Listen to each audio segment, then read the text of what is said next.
Hello and welcome to smart learning. এই ভিডিওতে আমরা ইন্ডিয়ান পলিটি থেকে অত্যন্ত গুরুত্বপূর্ণ একটা অধ্যায় খুব সংক্ষেপে কিন্তু ডিটেলসে আলোচনা করব। ইলেকশন কমিশন অফ ইন্ডিয়া খুব গুরুত্বপূর্ণ অধ্যায়, WBCS প্রিলিমস এবং মেন্সের জন্য অত্যন্ত উপযোগী হবে এই ভিডিওটি। তো ইলেকশন কমিশন অফ ইন্ডিয়া, এখানে আমরা একটা খুব সুন্দর লোগো দেখতে পাচ্ছি। আমরা জানি বিভিন্ন লোগো থেকে প্রচুর প্রশ্ন আসতে দেখা যাচ্ছে বিগত বছরে। তো এখানে লোগোটা, ইলেকশন কমিশন অফ ইন্ডিয়ার লোগোটা আমাদের খুব ভালো করে বুঝে নিতে হবে। কি রয়েছে এখানে? আমাদের পতাকার যে তিনটে রং, সেই তিনটা দেখতে পাচ্ছি এবং এখানে কিন্তু মানুষকে নির্দেশ করছে এই চিত্রটা। কারণ আমরা জানি আমাদের গণতান্ত্রিক দেশের সবচেয়ে গুরুত্বপূর্ণ গণতন্ত্রের যে বিষয়টা, সেটা হচ্ছে election, free and fair election. তো সাধারণ মানুষ যাতে স্বাধীনভাবে ভোট দিতে পারে, সেই জন্যই কিন্তু লোগোতে মানুষের এই চিহ্নগুলো দেয়া রয়েছে এবং ভারতের ত্রিবর্ণ রঞ্জিত পতাকার তিনটি কালার এখানে রয়েছে। এটা ইলেকশন কমিশন অফ ইন্ডিয়ার অফিস। তো এখানে এটা আমরা জেনে নিলাম। এরপর আমরা চলে আসবো সরাসরি অধ্যায়ে। এটা হচ্ছে পার্মানেন্ট বডি এবং কনস্টিটিউশনাল বডি, সংবিধান স্বীকৃত বডি। সংবিধান স্বীকৃত বডি, সংবিধানে ইলেকশন কমিশন অফ ইন্ডিয়ার কথা সরাসরি বলা রয়েছে, উল্লেখ রয়েছে, এই জন্য আমরা এটাকে বলছি কনস্টিটিউশনাল বডি, সংবিধান স্বীকৃত বডি। এবং এটা পার্মানেন্ট বডি, এটা কিন্তু কখনোই ভেঙে দেওয়া হয় না, এটা কিন্তু স্থায়ী একটা বডি।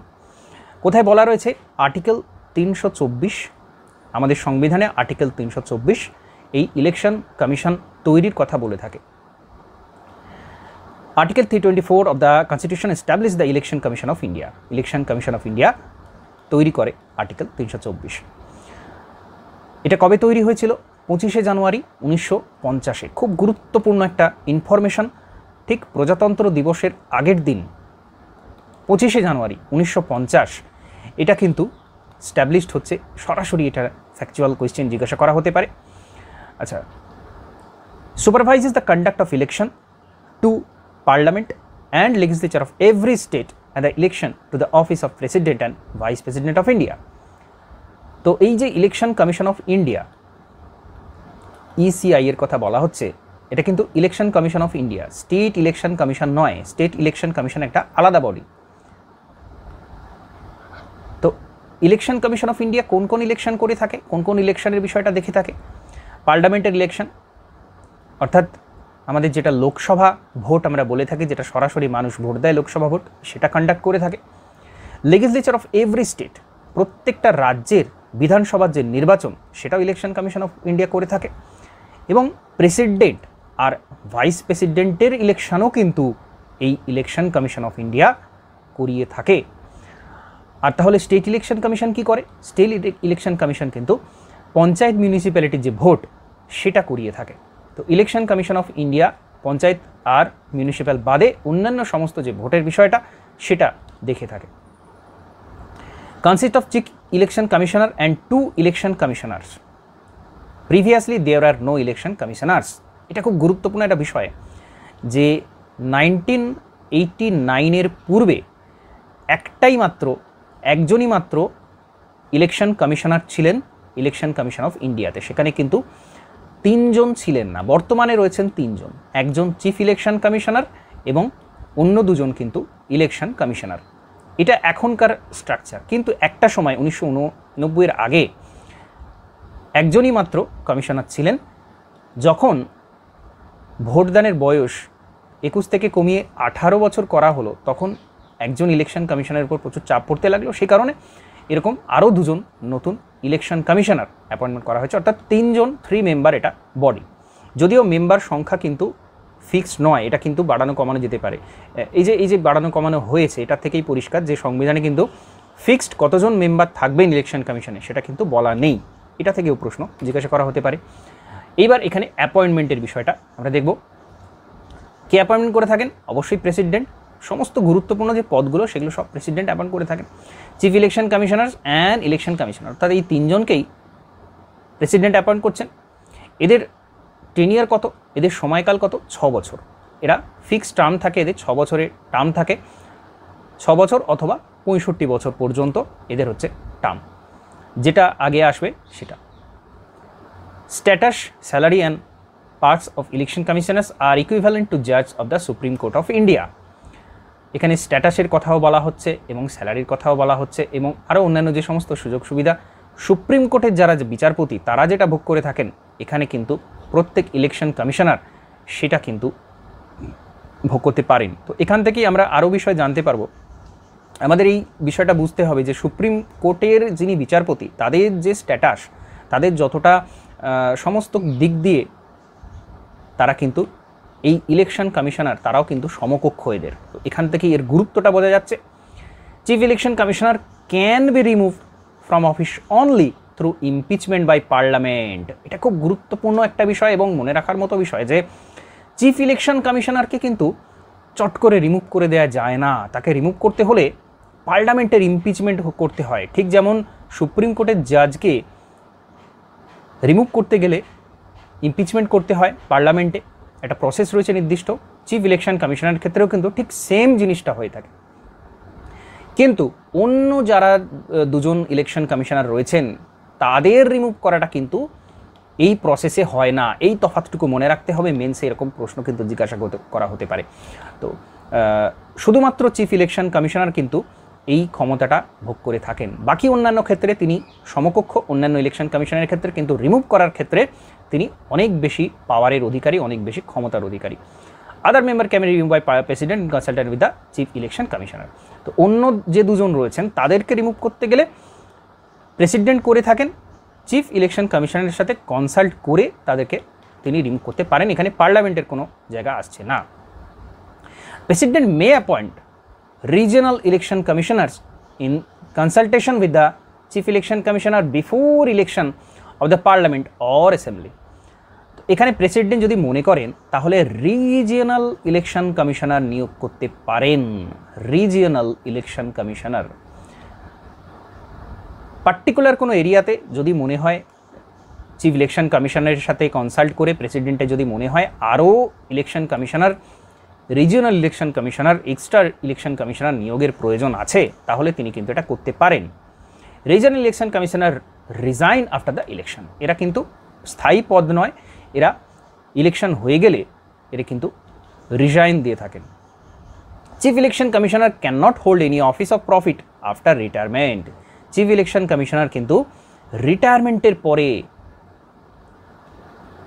কোনো রকম অফিস অফ প্রফিটের সাথে যুক্ত থাকতে পারেন না। খুব গুরুত্বপূর্ণ একটা বিষয়। চিফ ইলেকশন কমিশনার উনি রিটায়ার হয়ে কিন্তু আমরা জানি যে যখন তিনি আছেন তখন তো থাকতে পারেনই না অফিস অফ প্রফিটে। এখানে তিনি রিটায়ারমেন্টের পরেও কিন্তু কোনো অফিস অফ প্রফিটের সাথে যুক্ত থাকতে পারছেন না। Very very important point. এরকম ধরনের স্টেটমেন্ট দিয়ে কিন্তু পাজল করা হয়ে থাকে। Chief election commissioner can not be reappointed to the post. Chief election কমিশনারকে কিন্তু রিঅ্যাপয়েন্টমেন্ট দেয়া হয় না। Very very important. তিনি আবার তার পদটা কিন্তু পেতে পারেন না। এরপর আমরা দেখব ইলেকশন কমিশনের কি কি ক্ষমতা রয়েছে। ইলেকশন কমিশনের কি কি ক্ষমতা রয়েছে। Election commission enjoys complete autonomy, সম্পূর্ণ স্বাধীনতা এরা ভোগ করে থাকেন। And is insulated from any interference from the executive. যারা কিনা মন্ত্রী রয়েছেন বা যারা আমলা রয়েছেন তাদের হাত থেকে এরা কিন্তু সম্পূর্ণভাবে মুক্ত। এখানে কোনো রকম ইন্টারফেরেন্স কিন্তু চলে না। এটা খুব গুরুত্বপূর্ণ একটা বিষয়। আমরা জানি গণতন্ত্রে ইলেকশন একটা বিরাট বড় বিষয়। তো সেই কারণে এদের অটোনমি দেওয়া হয়েছে, এতটাই অটোনমি দেওয়া হয়েছে যে এরা কিন্তু সমস্ত রকম প্রভাব থেকে যাতে মুক্ত থাকতে পারেন। It is also functions as a quasi-judicial body regarding matters related to election and electoral disputes. তো এটা একটা খুব গুরুত্বপূর্ণ বিষয়। এটা কিন্তু একটা কোয়াসি জুডিশিয়াল বডি। এই যে শব্দটা এখানে বলা রয়েছে, এই শব্দটা কিন্তু মনে রাখতে হবে। এটা একটা ইলেকশন কমিশন হচ্ছে একটা কোয়াসি জুডিশিয়াল বডি, অর্থাৎ এদের কিন্তু কিছুটা জুডিশিয়াল পাওয়ার রয়েছে, কিছুটা বিচার ক্ষমতা রয়েছে। ইলেকশনে যদি ডিসপুট হয়ে থাকে, ইলেকশনে যদি কোনো সমস্যা হয় দেখা দেয়, সেখানে যদি কোনো অভিযোগ আসে এরা কিন্তু তারা সেটা খতিয়ে দেখতে পারেন, বিচার করতে পারেন। এটা একটা খুব গুরুত্বপূর্ণ পয়েন্ট যে এটা quasi judicial body. Its recommendation are binding on president of India. এটাও খুব গুরুত্বপূর্ণ একটা স্টেটমেন্ট যে এরা যা রেকমেন্ড করছেন সেটা কিন্তু বাইন্ডিং, প্রেসিডেন্টকে সেটা করতে হয়, প্রেসিডেন্ট সেটা করতে বাধ্য। খুব গুরুত্বপূর্ণ পয়েন্ট। তো এখানে আমরা দেখতে পাচ্ছি কতটা powerful election commission. However, its decisions are subject to judicial review by High Court and the Supreme Court acting on electoral petitions. তো এক্ষেত্রে এরা যেটা ডিসিশন দিচ্ছেন সেটা কিন্তু ফুল অ্যান্ড ফাইনাল নয়, 100% ফুল অ্যান্ড ফাইনাল নয়। এরপরেও কিন্তু সেখানে হাইকোর্টে বা সুপ্রিম কোর্টে তারা যেটা ঠিক করলেন সেটার বিরুদ্ধে যাওয়া যেতে পারে। তো এটা যে কোনো গণতান্ত্রিক দেশে হওয়া উচিত যে সর্বোচ্চ পর্যায়ে কেউ নেই, সর্বোচ্চ পর্যায়ে একেবারে কিন্তু আমাদের কোর্ট, সুপ্রিম কোর্ট এবং high court. During the election process, the entire central and state government machinery is deemed to be on deputation to the commission, including parliamentary and police force.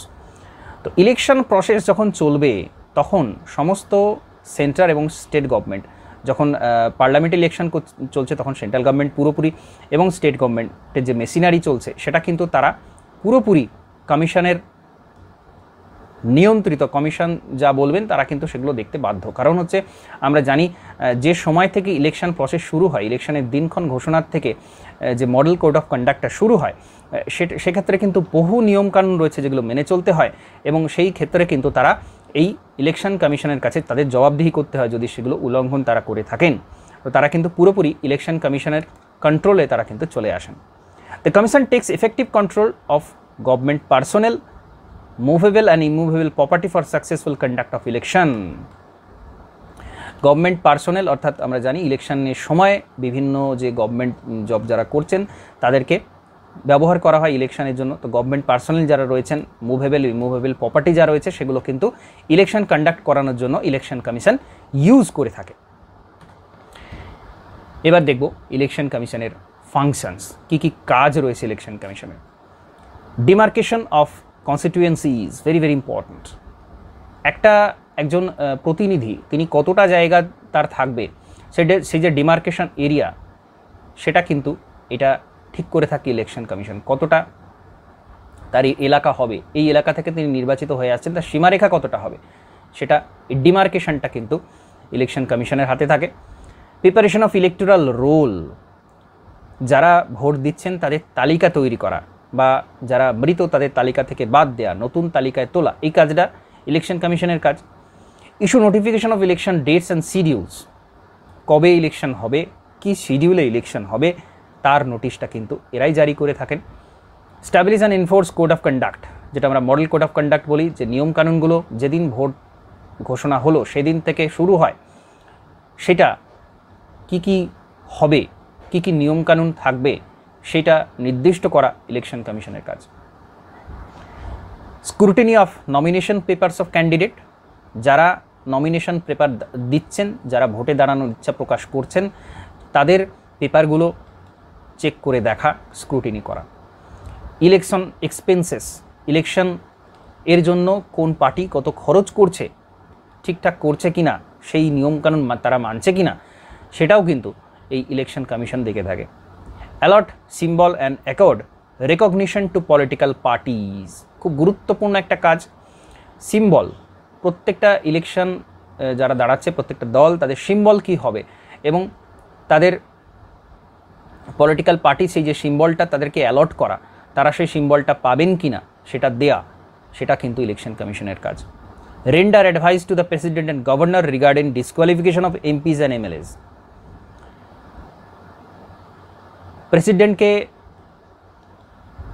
Advice দিয়ে থাকেন যে কোনো এমপি, মেম্বার অফ পার্লামেন্ট বা member of legislative assembly অর্থাৎ আমাদের state অ্যাসেম্বলিতে এবং সেন্টারে পার্লামেন্টে কেউ ডিসকোয়ালিফাই হবেন কি না, ইলেকশন ডিসপিউট আছে কি না বা কোনো অপরাধ তিনি সেই জায়গাতে করেছেন কি না সে বিষয়ে কিন্তু প্রেসিডেন্টকে পরামর্শ দিয়ে থাকেন। Alert schedule for broadcast and telecast off party campaign, পার্টির যে ক্যাম্পেইন থাকে অর্থাৎ ভোট প্রচারের যে বিষয়টা থাকে সেটা কিভাবে ব্রডকাস্ট হবে, কীভাবে টেলিকাস্ট হবে, সেই শিডিউলটাও কিন্তু কার কখন থাকবে সেই শিডিউলটাও সেটা দেওয়াও কিন্তু ইলেকশন কমিশনের কাজ। আমাদের প্রত্যেকটা জানতে হবে, কারণ হচ্ছে আমাদের অপশানে দেওয়া হবে এর মধ্যে কোনটা ইলেকশনের কাজ নয়, তখন কিন্তু এগুলো না জানলে সরাসরি বের করাটা খুব টাফ হয়ে যাবে। সেই কারণে আমাদের এই প্রত্যেকটা কাজ খুব গুরুত্ব সহকারে জানতে হবে। Grant expansion to person from disqualification imposed by judicial decision, exemption to person from disqualification imposed by judicial decision, judicial decision যদি কোনো নেওয়া হলো যে একে ডিসকোয়ালিফাই করা হলো, কোনো মেম্বারকে ডিসকোয়ালিফাই করা হলো, সেক্ষেত্রে এরা কিন্তু বিচার বিবেচনা করে ছাড় দিতে পারেন। এটা একটা বিরাট বড় ক্ষমতা, এটা একটা বিরাট বড় ক্ষমতা। জুডিশিয়াল ডিসিশন নেওয়া হয়ে গেছে, তারপরেও কিন্তু ইলেকশন কমিশনের একটা বক্তব্য থাকতে পারে যে এই ব্যক্তি এই জায়গাতে ছাড় পাওয়ার যোগ্য বা এই ব্যবস্থা কিন্তু নিতে হবে। তো খুব গুরুত্বপূর্ণ প্রত্যেকটা কাজ আমরা দেখলাম, ইলেকশন কমিশনের প্রত্যেকটা সমস্ত কিছু গুরুত্বপূর্ণ বিষয় আমরা দেখে নিয়েছি। আমরা চট করে একবার রিভিশন দিয়ে নেব। ইলেকশন কমিশন একটা কনস্টিটিউশনাল বডি, অবশ্যই সংবিধান স্বীকৃত বডি, একটা পার্মানেন্ট বডি। 324 আর্টিকেলে ইলেকশন কমিশনের কথা বলা আছে, স্থাপিত হচ্ছে 25 জানুয়ারি 1950। এরা পার্লামেন্টের ভোট এবং স্টেট অ্যাসেম্বলির ভোট, প্রেসিডেন্টের ভোট, ভাইস প্রেসিডেন্টের ভোটের বিষয়টা এরা দেখে থাকেন। একজন প্রধান election commissioner, chief election commissioner এবং আরও দুজন ইলেকশন কমিশনার নিয়ে মোট 3 জনের বডি, যদিও 1989-এর আগে মাত্র একজনের বডি এটা ছিল। আচ্ছা, ইলেকশন কমিশনার অ্যাপয়েন্টমেন্ট দিয়ে থাকেন প্রেসিডেন্ট। এদের টেনিয়ার হচ্ছে 6 বছর অথবা 65 বছর পর্যন্ত, যেটা আগে আসবে। সমস্ত দিক থেকে এরা সুপ্রিম কোর্টের জাজের মতো ক্ষমতা ভোগ করে থাকেন এবং চিফ ইলেকশন কমিশনারকে রিমুভ করতে গেলে সুপ্রিম কোর্টের জাজকে যেভাবে রিমুভ করা হয় তার ইমপিচমেন্ট প্রসেস সেটা পার্লামেন্টে হয়। অন্য দুজন মেম্বারকে রিমুভ করতে গেলে প্রেসিডেন্টকে চিফ ইলেকশন কমিশনের সাথে কনসাল্ট করে তিনি ডিসিশনটা নিতে পারেন এবং রিজিয়নাল ইলেকশন কমিশনার অ্যাপয়েন্ট করতে পারেন প্রেসিডেন্ট, যদি চিফ ইলেকশন কমিশনের সাথে বিবেচনা করে আলোচনা করে যদি তার মনে হয় তাহলে রিজিয়নাল ইলেকশন কমিশন অ্যাপয়েন্ট করতে পারেন। তারা ভোটের পর রিজাইন দিয়ে থাকে, তারা পার্মানেন্ট বডি নয়। চিফ ইলেকশন কমিশনার কিন্তু পুনরায় নিয়োগ পেতে পারেন না বা তার রিটায়ারমেন্টের পর তিনি কোনো অফিস অফ প্রফিটের সাথে যুক্ত থাকতে পারেন না। এবং ইলেকশন কমিশনারের এরা পুরোপুরি অটোনমি ভোগ করে থাকে, পুরোপুরি অটোনোমাস বডি এরা। কোয়াসি জুডিশিয়াল বডি, এদের বিচার করার ক্ষমতা রয়েছে, কোয়াসি জুডিশিয়াল বডি। এবং এদের ডিসিশন প্রেসিডেন্টের কিন্তু প্রেসিডেন্টকে মেনে চলতেই হয়, এদের রেকমেন্ডেশন মেনে চলতেই হয়, এটা বাইন্ডিং। এবং যদিও এদের যে রায় সেটার ওপরে হাইকোর্ট বা সুপ্রিম কোর্টে যাওয়া যায়।